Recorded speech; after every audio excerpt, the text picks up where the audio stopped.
Hello, it's Mark Vortex, and today I'm going to do a book review of a book I recently finished called, nice title, The Trouble with Being Born by Emil Cioran. Cioran, I think. I don't exactly, never sure how to pronounce his surname. So Cioran was a Romanian born pessimistic philosopher, nihilist, some people consider him as well. Romanian, but lived in France. Wrote in French and Romanian. This will be the third book by Cioran I've read. I've read The Heights of Despair. Also was the first book I read by Cioran. Short History of Decay was the second book I read, and most recently, The Trouble with Being Born, which I think is considered one of his major works, along with the other two I've written. Those three I think are the major considered books really. I'm just gonna freestyle this and just say what I thought of it. I found it very interesting. The first thing that threw me off with the book is the style in which it's written. So it's basically these aphorisms, these short little thoughts, which are just written down one after the other, which do relate, but it's quite weird because there's just these short sentences with aphorisms, and at first I didn't like it that much, but once I got into it, I sort of started to get into it. But at first I was a bit like, oh, come on, how is this related to that? Or so it doesn't really. That was a bit disconcerting at first, but I did get used to it after about, I don't know, maybe 15 or 20 pages. I started to get used to it and started to sort of have a feel for what was going on here. In the copy of the book that I had, which is the Penguin Classics versions, it's got the aphorisms, and then it's got this little symbol in between each bit. So it's not written like a typical philosophy book, maybe A to Z, the setting the argument, and then making a proposition, and then exploring that proposition, and then justifying your claims. It's not really that sort of philosophy book. The actual main, obviously, Cioran is associated with the school of philosophical pessimism, and this stays within that sort of realm of being quite pessimistic. I will say, I always have and I will always find Emil Cioran actually low-key funny. I don't know if it's just because I got a bit of a dark sense of humour, but I find a lot of his sayings quite witty and humorous. So let me just get up a few examples of some quotes from the book. What do you do from morning to night? I enjoy myself. Now, I just find that sort of amusing in a way. It's like sort of self-deprecating humour. Another well-known one from this book is, it's not worth the bother of killing yourself, since you always kill yourself too late. Which, I don't know, maybe it's just because I've got a twisted sense of humour, but and this especially is quite funny from the same book here. Sometimes I wish I were a cannibal, less for the pleasure of eating someone than for the pleasure of vomiting him. It's quite. I do think there is a sense of humour. There's a sense of humour I get from Cioran, and also a sense of. I do get when I read his first book, Heights of Despair.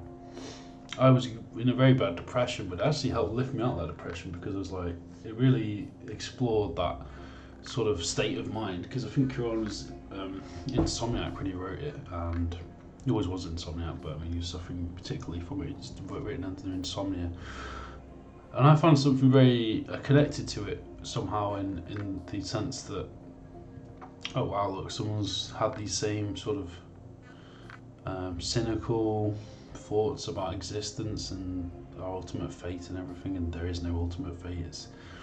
It's nihilistic, but going back to the book, there is a certain antinatalism in it, I guess, like the sort of idea that, why bother having children? I mean, obviously a big idea in the book is the disaster that is birth, the disaster that is we're thrown into this existence. That's sort of a big.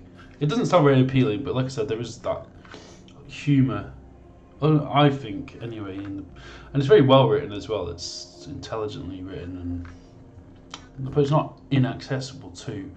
It's not like something like.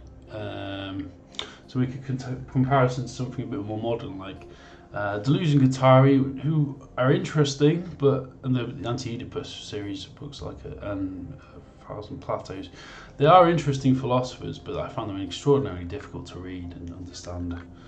But this is quite accessible and it's nicely lyrically written. The language of prose is good, I think. So I'll just read a quote which is sort of in that vein of the, antinatalism, or sort of a horror at the existence itself. So, we do not rush towards death, we flee the catastrophe of birth. Survivors struggling to forget it. Fear of death is merely the projection into the future of a fear which dates back to our first moment of life. We are reluctant, of course, to treat birth as a scourge. Has it not been inoculated as the sovereign good? Have we not been told that the worst came at the end, not at the outset of our lives? Yet evil, the real evil, is behind, not ahead of us. What escaped Jesus did not escape Buddha. If three things did not exist in the world, O disciples, the perfect one would not appear in the world. And ahead of old age and death he places the fact of birth, source of every infirmity, every disaster. So yeah, he's. It is. I mean, there is moments of illumination in this text though as well. Like it's not all just grim and sort of. I mean, it's more like reflections on. It's more like reflections on a pessimistic level of just what life is, the sort of humdrum nature of life, but also, the sort of pointlessness of trying to make things better. It doesn't sound very appealing in a lot of ways, but I just enjoy it because of the prose and the lyrical style, I guess, maybe. In a way, maybe you could say it's indulgent. I mean, if you wanted to critique the book, you could say, well, why not just give up? Why would anyone enjoy reading this sort of stuff where it's just saying it's almost anti-philosophy in the sense that it's against the idea of being able to understand the world, and in some senses it's very cynical about the idea that you can do that. Let me just find another quote. I think there's another quote where it's been a long time since philosophers have read men's souls. It is not their task, we are told. Perhaps, but we must not be surprised they no longer matter much to us.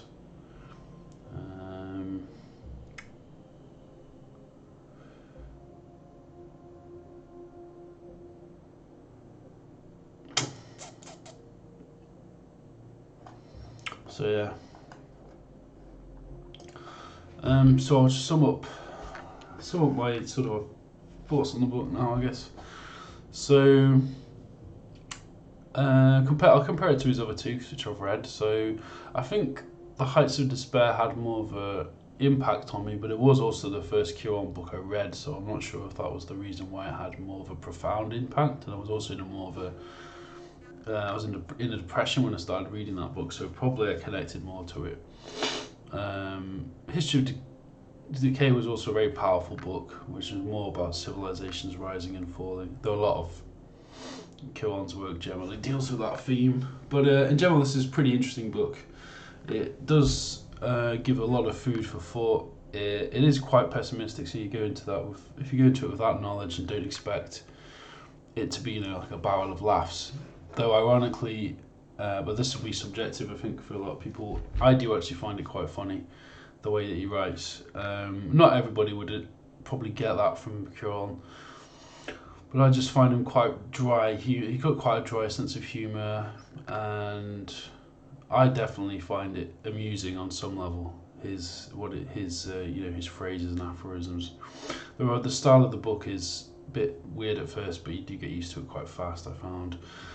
It's definitely worth picking up if you're interested in exploring philosophical pessimism, nihilism, and if you just want. And he does mention religion quite a lot, actually, Cioran. So if you're into, even if you, I mean, I'd say even if you're a Christian or a religious person, be challenged. If you want a challenging read, then read Cioran for sure. Like he's got a good, interesting perception on religion. He's not. I mean, he was an atheist, but he does mention Christ, and obviously there's the quote he did with the Buddha and Christ. He does bring these religious elements to the collective unconscious into his work, which is quite interesting.